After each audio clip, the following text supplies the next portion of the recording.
আসসালামু আলাইকুম ওয়া রাহমাতুল্লাহি ওয়া বারাকাতুহু। আমরা কিন্তু জানি ভার্বো কাপিরে মানে বোঝা, কোনো কিছু বোঝা, ভার্বো কাপিরে। কিন্তু যদি আপনি এর অতীতকাল বলেন যে অলরেডি আপনি একটা জিনিস বুঝে গেছেন, বললেন যে আমি বুঝেছি, অকাপিতো। আমি বুঝেছি, অকাপিতো। তুমি কি বুঝেছ? তু আই কাপিতো। তুমি কি বুঝেছ? আই কাপিতো। সে বুঝেছে, লুইলে আ কাপিতো। আমরা অলরেডি বুঝে গেছি, নই আব্বিয়ামো কাপিতো।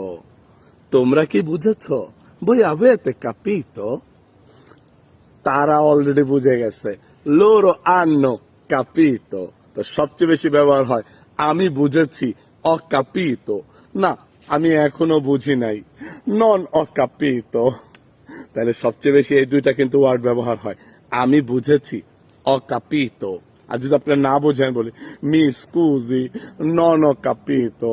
আমি বুঝি নাই, নন অকাপিতো।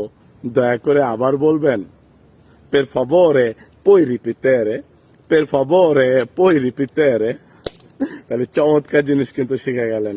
অবশ্যই লাইক কমেন্টস দিয়ে শেয়ার করে দিবেন। চাও চাও, আসসালামু আলাইকুম।